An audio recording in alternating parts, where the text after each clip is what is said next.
Bienvenidos una vez más a este espacio de El Bolígrafo Rojo, transmitiendo una vez más desde Santo Domingo, crisol de la nacionalidad ecuatoriana, Santo Domingo, centro vial del país. Estamos una vez más, domingo 9 de la noche, frente a ustedes en sus televisores o dispositivos móviles, desde donde nos estén viendo. Para mí es un gusto estar frente a ustedes y, como ya es costumbre de todos los santodomingueños, ver este espacio de El Bolígrafo Rojo en Saracay Televisión. Gracias a Camisería Inglesa, que me viste como todos los domingos. Camisería Inglesa en su nueva ubicación en la avenida Las Américas, que también se le dice Rodrigo Paucar, que es la calle o la avenida que va desde la Quito hacia la Lorena, que pasa cerca de la Uniandes, un poquito más arriba de la Uniandes. Esa es la avenida Las Américas, o también se le dice, o que en realidad se llama Rodrigo Paucar, pero la gente la conoce como avenida Las Américas. Y en la calle Los Mantos, esa es la nueva ubicación de Camisería Inglesa. Toda la ropa para caballero, para lucir muy bien, para lucir elegante, para cualquier ocasión casual, semiformal, formal, sport. Tienen ropa para caballero, lo mejor. Galería en la avenida Río Lelia, calzado de autor, calzado para féminas, para damas, para señoras, para señoritas, del autor Jorge Bischoff, el mejor diseño a su alcance. Y Gimnasio Panamericano, centro deportivo, Club Panamericano, un punto referente aquí en Santo Domingo. Todos conocemos y sabemos dónde es el Gimnasio Panamericano. Ve al Gimnasio Panamericano, esculpe tu cuerpo, talla tu cuerpo para que luzcas mejor en este 2024 y lleno de salud. Igual para los niños, el profesor Joaquín Rasco es experto generando campeones en el área o en la disciplina del taekwondo para niños y para jóvenes. Y para no perder más el tiempo, para mí es un gusto y me tiene un poco nervioso, le decía tras cámaras al invitado, porque es una persona conocido por muchas personas, no solo aquí en Santo Domingo, sino en todo el país. Me decían tras cámaras que tienen una página de Facebook que llega a los 3 millones de seguidores. Eso es más, eso es casi 4 veces más la población de Santo Domingo. Entonces es una persona emblemática, conocida por todos aquí en Santo Domingo. Y me refiero, por supuesto, al señor Ramiro Moreira de Cámara en Acción. Bienvenido, don Ramiro. Un gusto tenerlo aquí. Gracias, Fabio, la invitación, y es un gusto volver a Saracay TV luego de algunos años que laboré acá con el programa independiente Cámara en Acción. Es un gusto estar acá. Las circunstancias del tiempo nos han obligado a tomar otros rumbos, pero así es. Seguimos en esto de la comunicación. Y vamos a hablar justamente de eso y de todo lo que concierne al programa Cámara en Acción y a su vida también. Pero la gente lo ha visto, lo hemos visto en innumerables reportajes durante tantos años, pero ahora queremos conocer la historia de don Ramiro Moreira. ¿Cuándo Ramiro Moreira, o de dónde es Ramiro Moreira? ¿Cómo inició ese proceso en la comunicación? ¿Qué fue lo que lo inspiró a meterse en la comunicación? ¿Por qué no se hizo granjero, ganadero o ingeniero? ¿Qué fue lo que lo encaminó en el camino de la comunicación? ¿Y de dónde es usted? ¿Su cuna, sus padres, sus hermanos? Queremos conocer eso. Bueno, coincidencialmente yo me inspiré en esto con el señor Olger Velastegui, que es propietario de la empresa Saracay. Pues yo era niño y en el campo pues practicaba la locución, porque yo le escuchaba a él hablar en la radio y eso me llamaba mucho la atención, o sea, la voz que tenía, el vozarrón que era, entonces... Y de ahí nació esa inspiración, ese deseo de ser locutor. ¿Pero usted vivía en el campo? Yo vivía en el campo, acá en la zona de Ayuriquín. Allá se llama Río Maltón, por Selva Alegre. En esa zona vivía, entonces. Después ya tuve la oportunidad de venir acá a Santo Domingo para estudiar, vivía con mi abuelita. ¿Pero usted se acuerda entonces de Santo Domingo cuando recién era chiquito, unas pocas casitas del parque? Dicen que antes del parque eran solo una cancha de vóley y un parqueadero de caballos.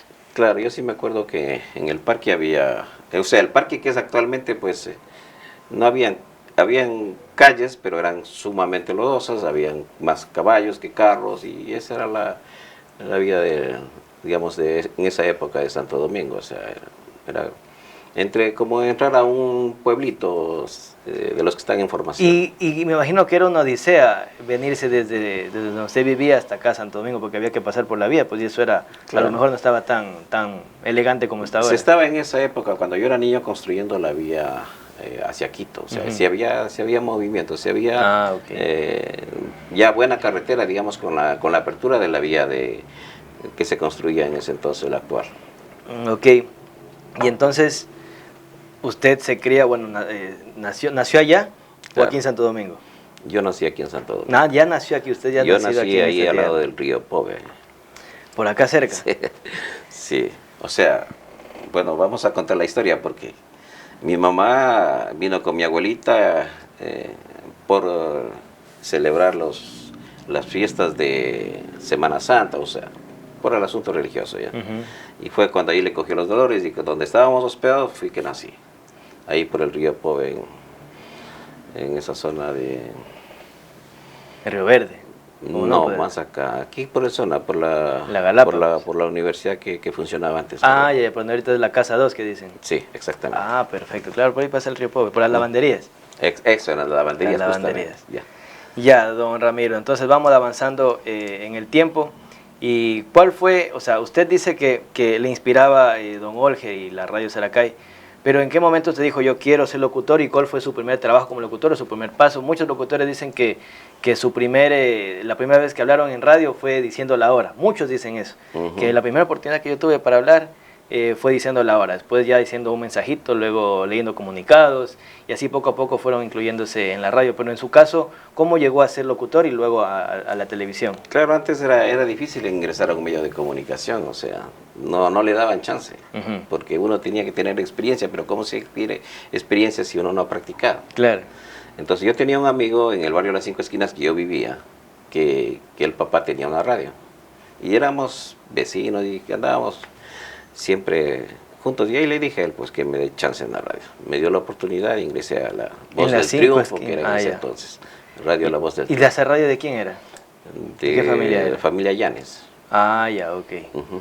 Ya, y ahí usted ingresó. Ahí ingresé a locutar, hicimos un programa de infantil para Navidad, me acuerdo. Entonces con ese programa ingresamos ahí el advenimiento de Santa Claus, le decíamos al proyecto ese que teníamos, y donde los Reyes Magos preparaban la venida de Santa Claus y se hacían unos programas diarios preparando esa llegada. Eso fue el enganche para tener la audiencia y fue un éxito. Ok. Entonces de ahí comenzamos ya. Luego ya me tocó ir a Quito a estudiar, pero la situación económica no me permitió mantenerme en Quito por mucho tiempo porque mis padres de escasos recursos económicos no abastecían. Entonces yo regresé, dije voy a especializarme más en lo que es la profesión de la locución, y había la oportunidad de trabajar en el Carmen en Radio Satélite y La Voz. Entonces fui a trabajar allá y ahí me quedé 20 años. ¿En el Carmen? En el Carmen en Radio Satélite, haciendo primeramente DJ de música. En esa época eran las complacencias, pues no había los mensajes que ya ahora llegaban, las cartitas de las estudiantes, llegaban los mensajes a través de... Y también se trabajaba en la radio con los comunicados, algo parecido como era acá Saracay en esa época. Ahí me quedé hasta que ya encontré a la mujer de mi vida, entonces nos casamos. Y ¿Allá del Carmen? Sí. Allá en el Carmen la conocí. Ya ahí nació Leslie, Karen y Jacob. O sea que los tres nacieron allá en el Carmen ya. Claro, ellos son del Carmen. Pero Leslie nació aquí en Santo Domingo, pero no está registrada. Ya, entonces, o sea, comencé yo en la radio, pero luego ya apareció acá la universidad en Santo Domingo de la Faxo, la Universidad de Guayaquil. Entonces estudié acá en Santo Domingo. Pero ya venía practicando un poco lo que es medios audiovisuales, lo que es los videos. Entonces allá en el Carmen comencé a hacer bastantes trabajos de videos. ¿Y cómo consiguió una cámara en ese tiempo? Porque hace muchos años era difícil conseguir una cámara, Claro. O a lo mejor una cámara bien chiquita, bien arcaica. ¿Cómo la consiguió? Bueno, y cómo en la ese tiempo manejaba? ya estaban las domésticas, que eran las VHS. Ya. Ya, pero para eso pues tuve que hacer unos ahorros, porque la cámara esa me costó $1,500 en la época esa. $1,500 es como $5,000. Ahorita, claro. Y en esa época había sucres, pues. Y había que convertir. Claro, entonces, y ahí comencé a grabar. Y me acuerdo que una vez falleció un amigo y yo le hice un video de la vida de él, la biografía, algo así. Y muerto, o sea, muerto no es malo, pues bueno. No hay ningún muerto malo, claro. Entonces, allá se acostumbra a los velorios 9 noches y se hizo el novenario. Yo le publiqué el video que yo hice en un televisor que pusieron por ahí, todo eso, y la gente le gustó. Y de ahí en adelante era mi negocio, o sea, grabar videos para los muertos, para los difuntos, grabar para quinceañeras, para matrimonios, o sea, hasta nacimientos de bebés grabé, o sea, todo grababa en esa época. Nacimientos de bebés, se metía donde la partera a grabar cómo salía la criatura. Ya. Lo que pasa que la gente manavita, la gente de la costa de Manaví es bastante, ¿cómo le digo? Le gusta exhibir lo que hacen. O sea, claro, claro. Entonces eso es... Claro, yo también grabé el nacimiento de mi hijo, yo también me metí en la clínica donde nació, me metí ahí a grabar y grabé todito y tengo grabado y a veces cuando estoy aburrido lo vuelvo a ver otra vez, digo, qué lindo que nació mi hijo. Así es, entonces eso motivó a que yo tuviera unos ingresos buenos ya. Entonces ya el fin de semana para mí ya era muy, muy intenso en grabar una quinceañera, o sea, ya tenía contratos con las funerarias para hacer los videos de los finados. O sea, ellos ya... O sea, la funeraria a los clientes les vendía el servicio y aparte con video incluido. Claro. Y ahí le pagaban y ustedes. Tenía que ser Ramiro Moreira porque los otros no... o sea, no entraban a la forma como yo editaba. Pues. Yo entregaba los videos editados, terminados, con historias y todo eso. ¿Y en qué se editaba en ese tiempo? Y ahí era en el sistema analógico que existía antes, o sea... ¿No era digital todavía? O sea, no, todavía no, era la casetera aquí, una casetera acá, y había que tener mucha precisión para hacer los movimientos. Entonces, poner música al mismo tiempo, sincronizar las caseteras y así. O a veces en el mismo video se le montaba la música y el audio que se quería poner. Qué interesante. Yo conozco de esas máquinas solo por lo que me han contado, porque yo estudié cine en Quito, en la universidad. Ellos nos hablaban típico, ¿no?, de la historia del cine, que las editoras, cómo se cortaban antes, pero jamás he visto, ni siquiera he visto cómo era una máquina de esas. Pero, y aquí había de esas máquinas. ¿Cómo consiguió una máquina de esas para editar? Todo se compraba en Guayaquil. Ah, ya. Claro, en Guayaquil había que comprar tanto el material porque eran los cassettes que se utilizaban, eran grandes. Y los de VHS, sí. Claro, entonces yo he vivido la temporada analógica y la temporada digital, porque ya después ya cambiaron las cosas y ya tenía que ingresar al sistema digital.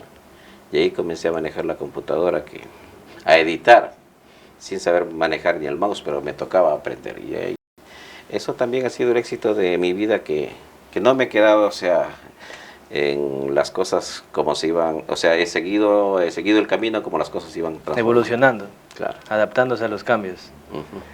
Ok, vamos a ir a la primera pausa comercial, amigos televidentes, y al regresar vamos a empezar ya con la historia y cómo nace este proyecto de Cámara en Acción, que tiene tantos años. ¿Cuántos años tiene Cámara en Acción? ¿Unos 20 y pico de años será? O sea, comenzamos en el 2003. Ya, entonces ya son 20 tenemos años. Más de 20 años, 21 años ya. Ok, vamos a ir a la pausa comercial, amigos televidentes, y ya regresamos. No se despegue. Regresamos a la pausa comercial, el segundo bloque del Bolígrafo Rojo. Estamos con Ramiro Moreira de Cámara en Acción, periodista reconocido aquí en Santo Domingo y a nivel nacional.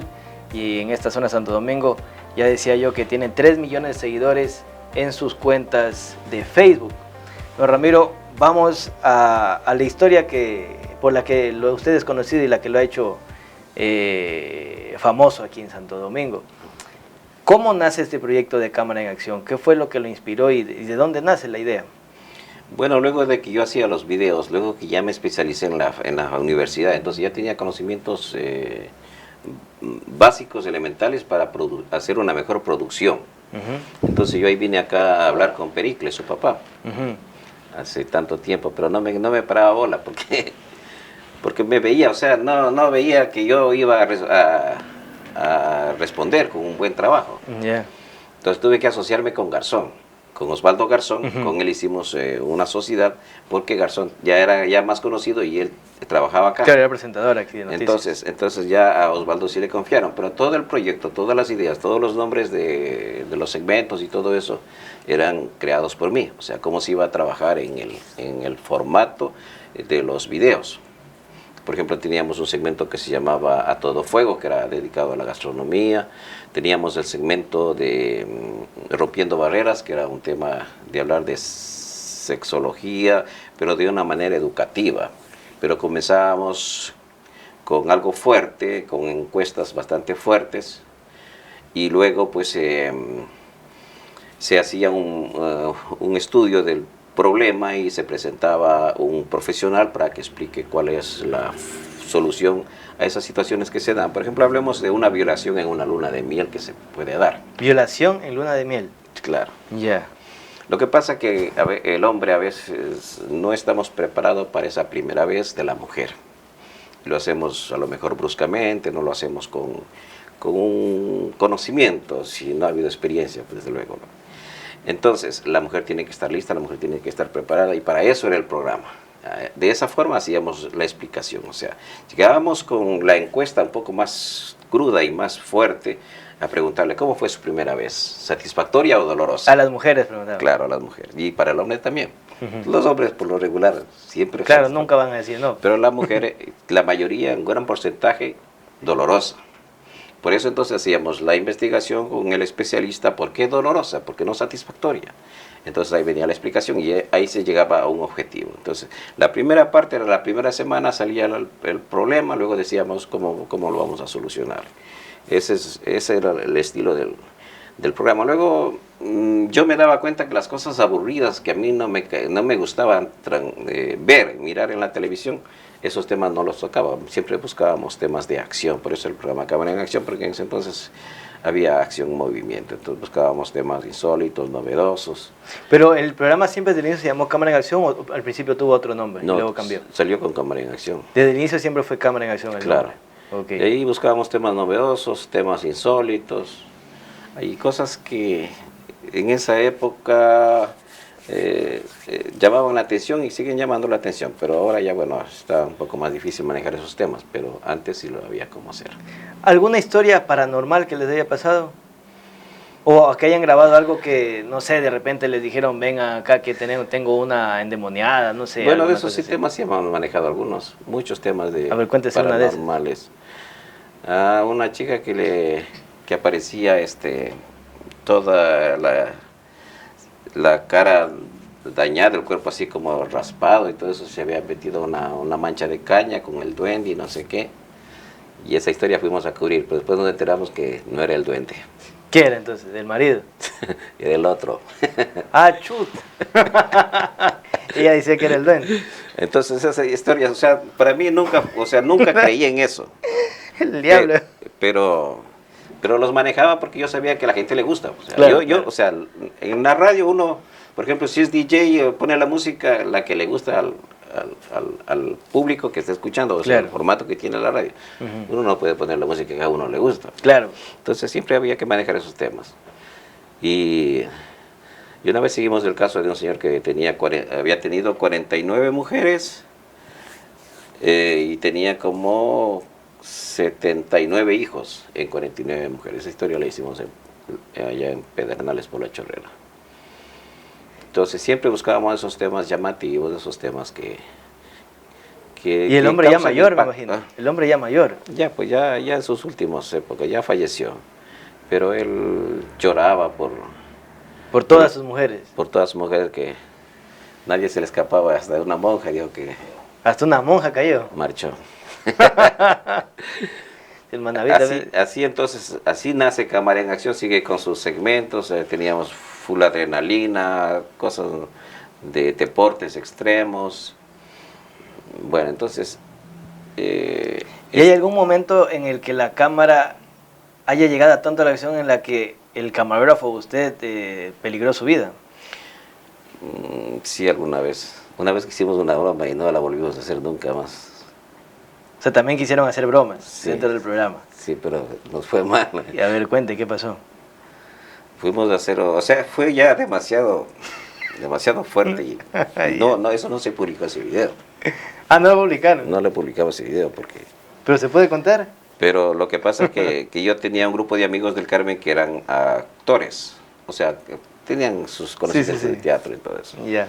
Y se nos ocurrió la idea de hacer un parto y que la chica venía a dar a luz, fue aquí en Santo Domingo, en el hospital. Ingresó la muchacha a dar a luz y no era el parto, era el parto ficticio. Hasta ahí llegamos. Y ahí se armó la bronca. ¿En el hospital? Claro. Yo dije, o sea, ustedes quisieron hacerle la broma al hospital. Era la broma para el público, pues. Yeah. Pero una broma que sí, o sea, esa no se publicó, pero una broma que sí fue impacto es la de un muerto viviente. Yeah. Se armó el cortejo fúnebre, el muerto, digamos, ¿qué digo? El actor ingresó a la caja mortuoria y los dolientes caminaban por la calle con las mujeres que lloraban, que unas que se desmayaban y todo eso. Pero toda esa gente era actuada, claro, era un teatro ya. Yeah. Y la cosa tenía que ser es que el carro que llevaba y era casi la mayoría mujeres y todo eso, el carro que llevaba la caja se dañaba, o sea, en un momento debía dañarse el carro. Yeah. Entonces ahí ellas pedían auxilio al público que estaba ahí a los contornos, sí, que les ayuden a llevar el cadáver. Yeah. Ah, ya, la caja. La caja, sí. Sí. Entonces ahí cargaron la caja y cuando ya la caja estaba en movimiento y comienzan a golpear allá dentro de la caja, pa. Y el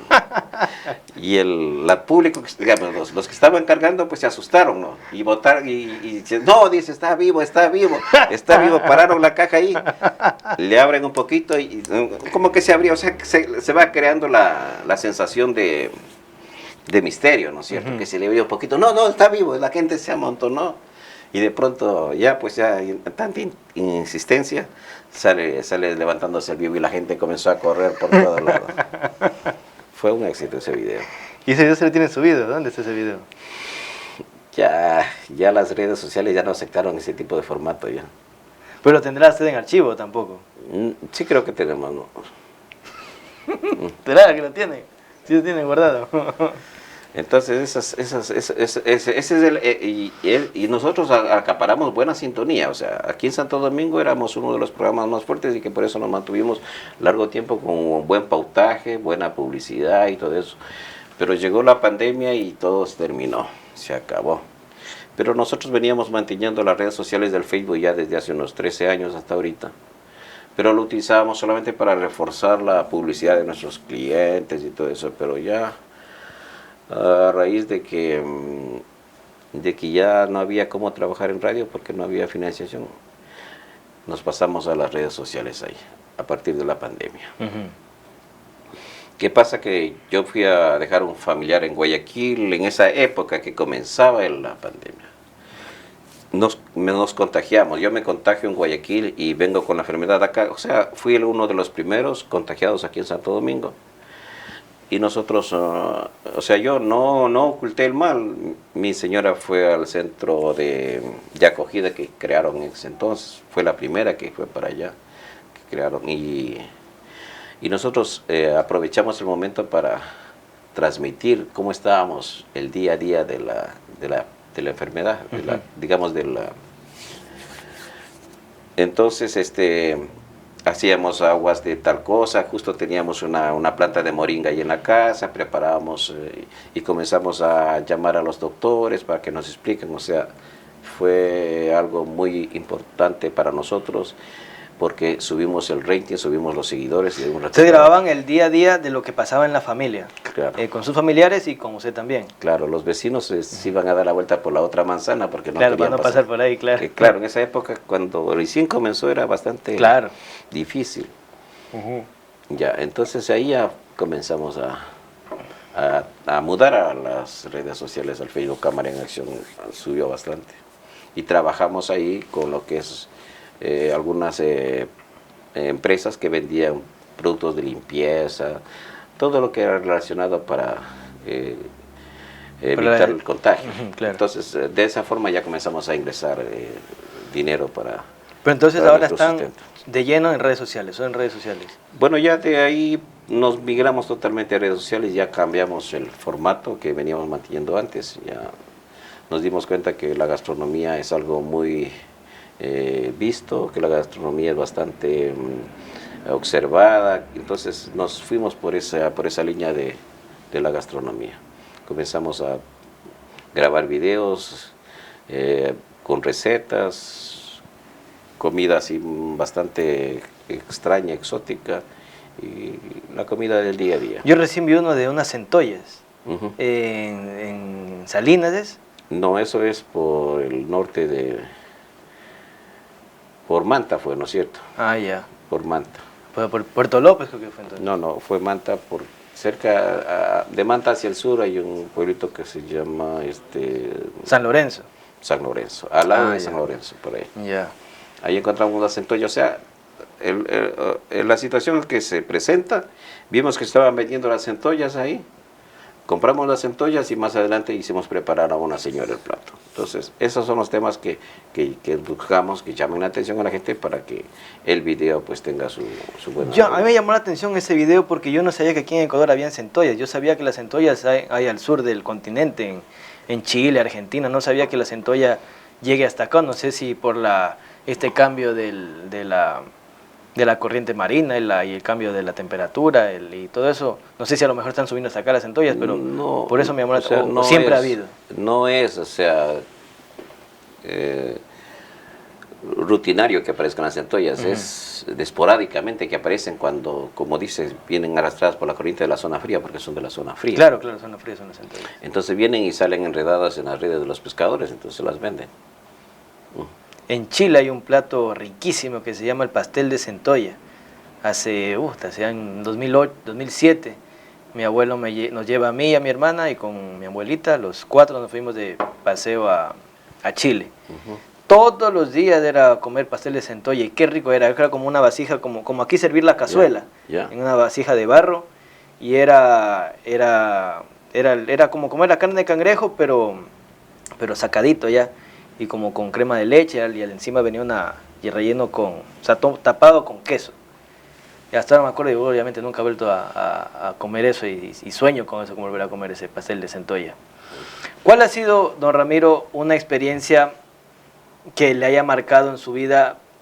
Hablemos del tema sentimental, me imagino, no sé, en la que usted vio que ayudar al prójimo, o sea que, ¿cómo me hago entender? Por ejemplo, yo le cuento una historia que me pasó a mí.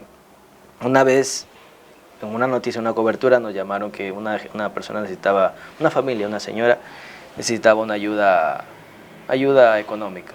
Entonces fuimos con el canal allá por la vía Quevedo, y una señora que había armado su casita ella misma había armado su casa, era en un barranco, una caída, sí, y ahí había armado y vivía casi que solo tenía el techo, y la cama estaba en la tierra, y tenía 3 niños. Entonces son historias a las que uno le mueve el corazón. ¿Hay alguna así que haya cubierto usted durante estos años? Bueno, lo que más me sorprendió fue bastante fuerte el terremoto de Pedernales. Ah, claro. Nosotros en esa época éramos corresponsales de Teleamazonas, de la zona norte de Manabí y sur de Esmeraldas. Entonces teníamos que ir a hacer la cobertura para Teleamazonas y nos fuimos en la madrugada, llegamos allá a las 5 de la mañana y mirar las personas lamentándose que sus familiares estaban adentro y que no había cómo sacarlos y que de adentro se escuchaba gritos.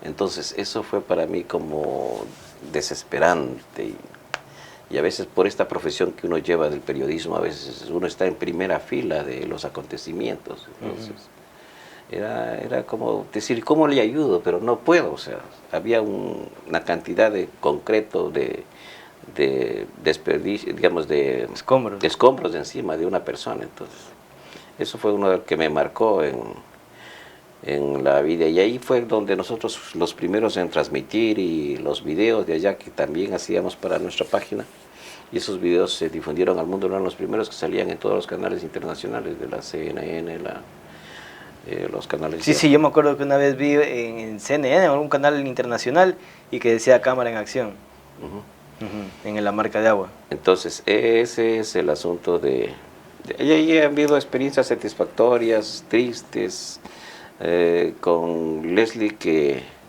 es mi hija, que era la imagen de cámara en acción en la televisión regional, digamos, aquí. Entonces con ella hacíamos muchas coberturas de ayuda social, y habían casos que daba mucha pena que se les podía ayudar porque la gente al hacerse público un acontecimiento de esos coopera y ayuda y todo eso. Entonces, de esa forma, pues, se ayudara a algunas personas. A una chica que no tenía las manos, pero lavaba, pero hacía las cosas. Increíblemente hasta pintaba uñas. Entonces, a ella se logró conseguir una casa por parte de la alcaldía en ese entonces, de la ingeniera Verónica Zurita. Se le consiguió muchas obras y a través de la ayuda social que se hacía con Leslie. Ok. Vamos a ir a la segunda pausa comercial, amigos televidentes, y al regresar vamos a hablar acerca de cuáles son sus proyectos de aquí en adelante. Usted está, lo veo que usted está emocionado, enterito. Yo creo que cuando uno tiene pasión por lo que le gusta, uno quiere vivir toda la vida, así llegue a edad adulta y madura, seguir en esto. Y yo lo veo así a usted. Entonces vamos a hablar acerca del futuro, cuáles sus proyectos de aquí en adelante sobre el periodismo y cámara en acción. Vamos a la pausa comercial, amigos televidentes, y ya regresamos. Regresamos a la pausa comercial, al tercer bloque del Bolígrafo Rojo. Estamos con Ramiro Moreira, creador de la página y del programa Cámara en Acción, contando anécdotas sobre estos años, 21 años de trayectoria al aire y en redes sociales. 40 años. 40 años. Claro, son 20 años en radio y 40 ya. Ah, claro. Son 40 años. 40 años. Y como le decía, mire, son 40 años de trayectoria y usted está todavía vigente y sigue grabando, sigue saliendo a hacer reportajes. ¿Cuál es el futuro? ¿Cuál ve usted que va a ser, usted a qué edad piensa jubilarse, si es que piensa jubilarse, o qué piensa hacer de aquí en adelante? Bueno, dos de mis hijos han seguido mi ruta, ¿no es cierto? Por ejemplo, Leslie estuvo hasta la temporada de lo que es la televisión regional. Luego se incorpora Jacob. Jacob es la persona con quien estoy trabajando últimamente. Desde a partir de la pandemia nos hemos integrado más en equipo, con el que hemos viajado a diferentes países de Latinoamérica, transmitiendo la gastronomía ancestral, la gastronomía autóctona, y pues nos ha ido bien con ese trabajo que hemos hecho. Hemos estado en algunos países de Latinoamérica transmitiendo su gastronomía. Entonces, a raíz de la pandemia, todo eso, nos unimos. Jacob con sus conocimientos de la tecnología actual y yo con los conocimientos ya de lo que es para armar un video, aunque ya cuando pasamos a las redes sociales ya el público no exige tanto, digamos, un video bien realizado, ¿no? Es más sencilla las cosas. Así lo venimos trabajando. Entonces, luego ya de que Cámara en Acción tomó fuerza para buscar más seguidores, Jacob nos sugirió que él es el que maneja la página, las páginas que tenemos, recorrer, o sea, ir a visitar Perú, por ejemplo. Comenzamos con Perú.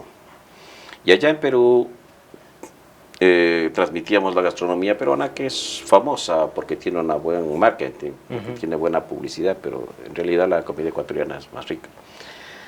Pero esa gastronomía la fuimos a transmitir más que todo el ceviche, y allá publicamos un video que era la gallina al barro, que le metieron una gallina adobada al lodo, le envolvieron y eso fue a la candela, al fuego, y luego sobre ese video llegó a unos 40 millones de vistas.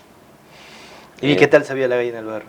Muy delicioso, o sea, Sí, era era una gallina, o sea, era la gastronomía ancestral, o sea, antes ya. como hacían los incas. Los incas mataban los patos y todo eso y lo envolvían en lodo y los mandaban al fuego, y ahí esas raíces las... Pero después se lo toca lavar, pues, para sacarles el lodo, o se lo comen con todo y lodo. Hay algunos lugares que lo sacan solamente las vísceras y le dejan con pluma y todo. Entonces, al momento de descubrir, la pluma sale sale pegada, quemada, y sale en el barro. Y solamente queda la carne. Claro, claro. Ya. Te hemos transmitido de ahí, últimamente nos fuimos a un festival. O sea, antes de esto estuvimos en Argentina, en un pueblito que se llama Uribe Larrea. O sea, fuimos a buscar gastronomía del asado, pero en el centro de Buenos Aires no encontrábamos el lugar que nosotros queríamos, más show en el asado, ¿no? ¿Sí?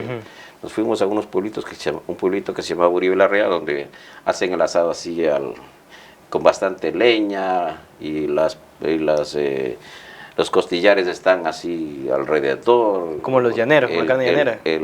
Los cerdos están enteritos. Entonces fuimos a un pueblito ese y nos aceptaron y grabamos el video.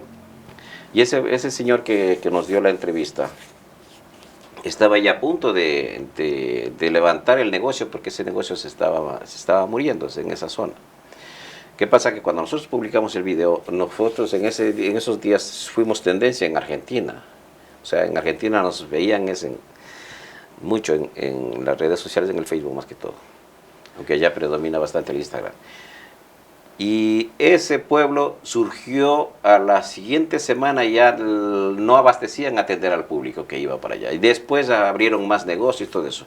Al año siguiente nos invita el Ruco, que es el que nosotros le hicimos el video, para que participemos de un festival que ellos hacían de 500 costillares. Ahí nos pagaron el pasaje, nos dieron hospedaje allá y nos dieron un reconocimiento, porque gracias a nosotros ese pueblo se volvió a crecer, volvió a ser importante lo que tiene que ver al asado, la gastronomía. Excelente. Ese asado que hicieron de los 500 no duró al mediodía, porque eso se terminó y la gente quedó en cantidad. Ya habían unas colísimas de los carros que iban para allá, que queda como a 90 kilómetros de Buenos Aires. Entonces esas experiencias también son gratificantes, que nuestro trabajo, que es promocionar la gastronomía, pues ha tenido su éxito. Claro, y fuera del país, no solo aquí en Ecuador, sino y fuera del país. ahí fuimos a un asado que había, un campeonato de asado en Buenos Aires, que también nos invitaron. Luego estuvimos en un festival de asados que había en Bolivia, en Santa Cruz. Ese era un parque temático de asado, o sea, había una rueda moscovita con chanchos, había otra rueda con pollos, bueno, todo un show, todo un espectáculo, y había el asado de una vaca entera.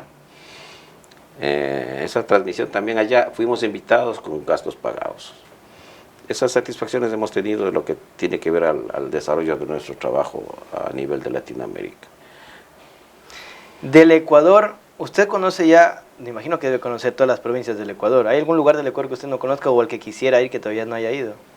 Bueno, hemos estado en todo. Lo que no conozco es partes del oriente, del Coca, por ahí no hemos tenido la oportunidad de ir, pero del resto para acá, todo el oriente. ¿Y cuál es el sector o la ciudad o balneario del Ecuador que más le gusta a ustedes, que usted dice, si es que algún día llego a cierta edad, quiero jubilarme en ese lugar, o donde usted se siente más? Por ejemplo, a mí me encanta la playa, yo viviría contento en una zona entre Jama y Pedernales, o Cojimíes. ¿Cuál es la zona del Ecuador o el país o la ciudad que más le gusta a usted, de las que ha recorrido? Bueno, nosotros tenemos un proyecto que se llama Rancho Monte Adentro. Rancho Monte Adentro nace en San Isidro, en Manabí, porque allá nosotros construimos un laboratorio gastronómico para preparar la comida de allá de la zona, del campo. Allá Manabí se caracteriza por ser muy variada la gastronomía. Hay mucha diversidad de gastronomía. Y en el campo es donde se consume, o sea, se come rico, con las, aparte de las sabores heredados de allá. Entonces allá encuentra mucha comida que no se encuentra en la sierra, por ejemplo, en un solo lugar. Y allá construimos el proyecto que se llama Rancho Monte Adentro, que tiene digamos, estamos en construcción, cabañas para hospedaje de los turistas, y también estamos construyendo, digamos, tenemos un complejo acuático, y todavía no es abierto al público por el asunto del invierno, y allá es donde es nuestro proyecto final ya, digamos final, porque ahí tendrán que continuar los hijos, pero allá es donde nosotros estamos promocionando la gastronomía montubia, y la gente quiere ir a conocer, pero como no está aperturado todavía, pero quieren ir allá. Es un turismo vivencial montubio que se va a ofrecer, o sea, la gente va o sea, está dedicado eso para los nativos de acá de Ecuador que han ido a otros países y quieren volver con sus hijos a enseñarles cómo ellos fueron en su juventud, dónde nacieron y todo eso. Entonces, de eso ya tenemos algunas personas que quieren venir. Es para que revivan ese momento que vivieron en el campo, y que a lo mejor pues no lo pueden hacer por no tener la oportunidad de tener un familiar, porque esto nace a raíz de que yo me gustaba irme a ese lugar, porque es un lugar con un clima súper agradable, no es caluroso, no es sofocante, es un clima así casi como el de Santo Domingo, pero menos humedad. Y allí hacíamos, yo iba a vacacionar y me gustaba esa zona, quedarme allá. Y de ahí fue que nació la idea de crear ¿Esto es cerca de San Isidro? ¿O de San Isidro? Sí, está en las montañas de San Isidro. Por eso se llama Rancho Monte Adentro, porque hay que llegar en carro, que está la vía un poco dañada, pero... La estrada debe ser. Sí, la estrada. Ahora, como se viene el invierno, pues un tramo de 1 kilómetro todavía no está terminado. Me ofrecieron del Consejo Provincial de Manabí, pero no lo pudieron hacer el año pasado. Creo que en este año van a terminar eso. Yo conozco por ahí en San Isidro también un lugar de un mirador, que hay igual, era una casa de un señor y ahí mismo cocinan y más adentro hay una montaña que uno se sube y... Claro, ese se llama El Punto. Es en El Punto ahí. O sea, nosotros estamos de ahí a unos 10 kilómetros de distancia. En la misma vía hacia El Punto. Sí, pero El Punto queda en otro lado. Ya. Ya, pero en cambio acá la visión es más... vivir la experiencia de la gastronomía, o sea, claro, cómo se hacen los panes de almidón, cómo se hacen las tortillas de maíz, cómo se hacen los biches, porque tenemos también la siembra que se cosecha y se prepara los alimentos. Para las grabaciones utilizamos eso. Tenemos ahí el maní, maíz. El maíz es propio de la zona, es un maíz amarillo, que es nativo, o sea, de los antepasados. Ese maíz todavía se conserva ahí, y ese tiene un proceso de preparación y allá lo hacen, lo rayan, lo muelen, lo hacen las tortillas y lo ponen en un horno de leña, en una olla de barro. Esa es el turismo que vamos a ofrecer, o sea, que la gente venga y participe. ¿Y para cuándo estará listo eso? ¿Cuándo ya podemos ir a visitar? El próximo verano está invitado. Próximo verano. Claro. O sea, del 2024 hasta julio o agosto. Ya. Ya está listo para ir a visitarlo. Ya está listo, ya lo que falta son pocas cosas. Y para eso esperemos que ya también esta situación, al menos de seguridad del país, esté mejorando. Se ve que ya hay un cambio más o menos, o sea, se puede ver al menos que ya hay un cambio. Hay más tranquilidad. Más tranquilidad un poco, sí. Hace unos meses atrás sí daba miedo. Yo vivía con miedo de llegar a mi casa y bajarme a abrir la puerta del garaje, siempre viendo que no venga nadie, pero ahora ya parece que hay un poco más de estabilidad. Al menos en la seguridad esperemos que la estabilidad económica también vaya mejorando. ¿Cuál es, y con eso cerramos, don Ramiro, cuál es cómo ve usted el futuro del país? ¿Cuál cree usted que es la falla y la solución para mejorar la situación económica y social, política del país? Bueno, el asunto de seguridad es lo que ha desequilibrado un poco la tranquilidad, pero se ve que el presidente actual está dando unos pasos acertados en lo que tiene que ver a controlar la delincuencia. Una vez que se controle la delincuencia, se mantenga los grupos que han tenido la libertad para actuar a diestra y siniestra. No ha habido quien los controle, o sea, no había, por eso se han propagado. Es que ahora por fin tomaron control de las cárceles, ahora sí, realmente han tomado control de las cárceles. Entonces o sea, la gente que se iba a la cárcel se iba a especializarse y allá se formaban los grupos de tal nombre y tal nombre y ahora salían a la calle y cada quien va a cumplir su función. Claro. Entonces, por ahí creo que la seguridad es lo que es necesario para que el Ecuador vuelva a ser, porque como turismo, pues Ecuador es uno de los países que ofrece mucho y que tiene que también ser promocionado en lo que tiene que ver a la gastronomía que le falta al Ecuador. Y yo imagino que debido a la popularidad que usted tiene aquí en el país, muchos partidos políticos han intentado llamarlo para que sea usted candidato. Y usted, me imagino, o al menos nunca lo he visto en la papeleta, o si ha estado alguna vez. No me ha gustado, ni ser presidente del Comité de Padres de Familia. Pero sí le han ofrecido. Claro, siempre. O sea, no me llama la atención esa situación, porque las cosas, si hay que apoyarlo, hago desde otro punto de vista, pero no desde ese punto de la política y eso. Ok, un gusto, don Ramiro, haberlo tenido aquí. Gracias, Muchas Fabio. Gracias por haber aceptado esta invitación y gracias por haber contado sus anécdotas, sus experiencias. Quisiera que nos despidamos con un mensaje final a la ciudadanía, a la gente que nos está viendo. Bueno, que sigamos en nuestros proyectos, que sigamos adelante, que si hubo un momento de esta situación que vivió el país, pues superemos esa crisis y sigamos adelante. Ok, esto es el Bolígrafo Rojo una vez más desde Santo Domingo, crisol de la nacionalidad ecuatoriana, Santo Domingo, centro vial del país. Nos despedimos, hasta la próxima y nos vemos en el siguiente programa. Chao.